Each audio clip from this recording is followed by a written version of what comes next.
आज हम लोग जानेंगे कि हम लोग इमेज कैसे अपनी HTML में डाल सकते हैं।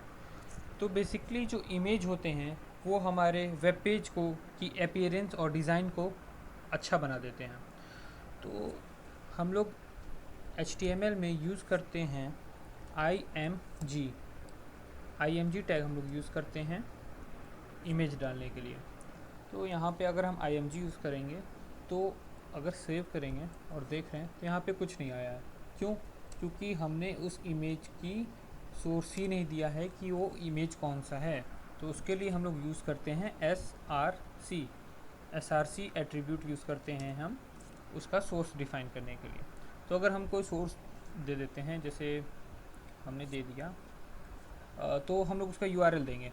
तो हमने कोई भी एक गूगल से एक फ़ोटो की image copy image address copy कर लिया और यहाँ पे हम पेस्ट कर देंगे।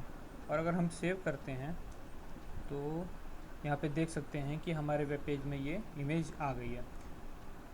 तो लेकिन ये इमेज जो है ये काफ़ी बड़ी है, तो इसकी जो एक्चुअल साइज़ थी वो एक्चुअल साइज़ में आई है। तो उसके लिए हम लोग यूज़ करेंगे उसको हैंडल करने के लिए कौन कौन सा टैग। एक हमारा एट्रीब्यूट होता है हाइट एट्रीब्यूट यूज़ होता है उसके हाइट एडजस्ट करने के लिए। तो अगर हम इसको एडजस्ट कर देते हैं 200 और विड्थ सेव कर देते हैं 300। और अगर सेव करते हैं तो देख सकते हैं इसकी साइज़ एडजस्ट हो गई है। इसकी हाइट कितनी है 200 और 300 इसकी विड्थ है। इसको अगर हम चेंज करके देखेंगे, इसको अगर 300 करेंगे और सेव करेंगे तो ये 300 हो गई। तो अगर कई बार ऐसा होता है कि आपकी स्पीड स्लो होती है इंटरनेट की, तो वो जो हमारा इमेज होता है वो लोड नहीं हो पाता है। तो उस यूज़र को कैसे पता चलेगा कि वो इमेज किसकी है? तो उसके लिए हम लोग यूज़ करते हैं ALT attribute. ALT attribute actually में अल्टरनेट टेक्स्ट होता है जो कि बताता है कि उसका डिस्क्रिप्शन देता है इमेज का। तो अगर हम लोग यहाँ पे डिस्क्रिप्शन देखें तो नेचर है, तो अगर हम यहाँ पे नेचर डाल देंगे और सेव करेंगे तो यहाँ पे कुछ होगा नहीं, क्योंकि हमारा ये इंटरनेट हमारा बहुत अच्छा है और ये हमारा जो इमेज है वो लोड हो गया है। लेकिन अगर किसी का इंटरनेट स्लो होगा, कनेक्शन स्लो होगा, तो ये इमेज लोड नहीं होगा और यहाँ पे ये नेचर शो करेगा। और इसको समझने के लिए एग्जांपल ले लेंगे। ये हमारा जो सोर्स है इसको हटा दिया, पूरा नहीं हटाते हैं, इतना हटा के XYZ कर दिया और सेव कर दिया। तो अगर हम देखें तो यहाँ पे इमेज वो लोड ही नहीं हुई है और वो जो अल्टरनेट टेक्स्ट हमने डाला था वो आ गई है। तो बेसिकली जो अल्टरनेट टेक्स्ट है ये इसलिए भी यूज़ होता है कि अगर वो इमेज लोड नहीं हो पा रही है किसी भी कारण, तो वहाँ पे वो टेक्स्ट बता देगा। अगर यहाँ पे हम लोग डालते हैं नेचर हैंड और सेव करते हैं तो यहाँ पे नेचर हैंड है। तो बेसिकली ये अल्टरनेट टेक्स्ट होता है उसका डिस्क्रिप्शन देने के लिए। तो अभी हम लोग ने जाना कि ये URL से हम लोग इमेज कैसे उठाते हैं। और अगर हमारे वो जो इमेज है वो हमारे खुद के सिस्टम में है, जैसे हमने इस डॉक्यूमेंट में सेव करके रखा है यहाँ पे nature.jpg। तो अगर हम इसको लिंक देंगे तो यहाँ पे ये लगाया और nature.jpg और सेव कर लिया। और अगर हम इसको देखेंगे तो ये एक हमारा इमेज आ गया है। तो ये जो इमेज था बेसिकली वो हमारे सिस्टम में था, हमने डाउनलोड कर लिया था, इसलिए यहाँ पे हमने SRC में सोर्स में उसका एड्रेस पास किया है। तो अगर वो हमारे सिस्टम में डाउनलोडेड है तो हम लोग उसका एड्रेस पास करते हैं, और अगर किसी नेट पे से उठा रहे हैं उसको तो हम लोग वहाँ पे URL पास कर देंगे। और ये जल्दी से हम लोग एक क्विक रिकैप ले लेते हैं कि क्या क्या जाना। और एक और है इमेज। अगर हम लोग चाहते हैं कि इस इमेज पे, जैसे अगर इमेज पे हम लोग माउस ले जाते हैं तो यहाँ पे कुछ नहीं हो रहा है।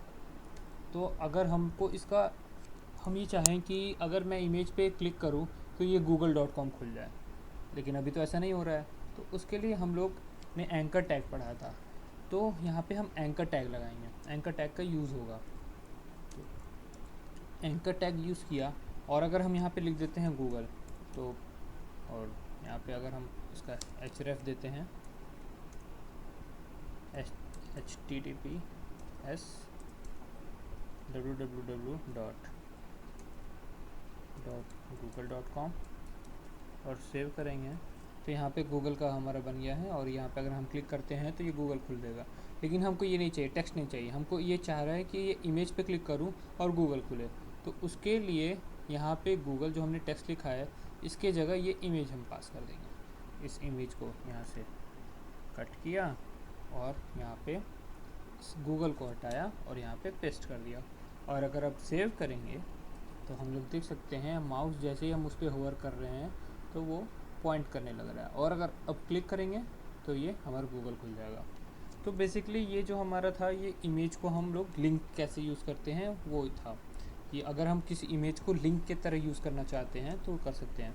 जैसे यहाँ पे हम अगर गूगल का हम अगर आइकन लगा देंगे, लोगो लगा देंगे और उस पर क्लिक करेंगे तो गूगल खुलेगा। तो कई बार ऐसा होता है कि वेब पेज में जो इमेजेस होते हैं वो लिंक्स की तरह यूज़ होते हैं। जैसे यहाँ पे ये है तो ये क्या है, ये एक आइकन है। अगर यहाँ पे भी इसके पीछे जो हमारा लिंक लगा होगा वो एंकर टैग होगा। तो अगर हम इस पर क्लिक करेंगे तो वो हमको कहीं पे रीडायरेक्ट कर देगा। तो बेसिकली ये हमारा था ये कि हम कैसे इमेज को लिंक्स की तरह यूज़ कर सकते हैं। तो जल्दी से क्विक रिकैप ले लेते हैं कि इमेज टैग यूज़ होता है इमेज के लिए, इमेज डालने के लिए। SRC बताता है उसका कि क्या सोर्स है। अगर वो हमारे सिस्टम में सेव है इमेज तो हम लोग यूज़ करते हैं उसका एड्रेस इमेज का। और अगर हम लोग ऑनलाइन उठा रहे हैं कहीं से तो हम लोग उसका URL यूज़ करेंगे। और यहाँ पे हाइट है, उसकी हाइट डिफ़ाइन करने के लिए, विड्थ डिफ़ाइन करने के लिए। और ALT एट्रीब्यूट हमारा यूज़ होता है कि उसका अल्टरनेट टेक्स्ट बताने के लिए। तो अगर किसी का नेट स्लो है तो या फिर इमेज लोड नहीं हो पाई है किसी कारण, तो ये जो टेक्स्ट है ये हमारा अल्टरनेट टेक्स्ट की तरह डिस्क्रिप्शन उसका प्रोवाइड कर देगा। और हम लोग ने जाना कि ये जो हमारा एंकर टैग है वो भी हम लोग यूज़ कर सकते हैं इमेज के लिए। तो हम लोग अगर इमेज डाल देंगे और उसमें एंकर टैग के अंदर इमेज डाल देंगे, इमेज का लिंक, इमेज का सोर्स और सब कुछ अगर उसका एट्रीब्यूट डिफाइन कर देंगे तो ये हमारा इमेज भी लिंक की तरह काम करने लगता है। तो आज के लिए बस इतना ही।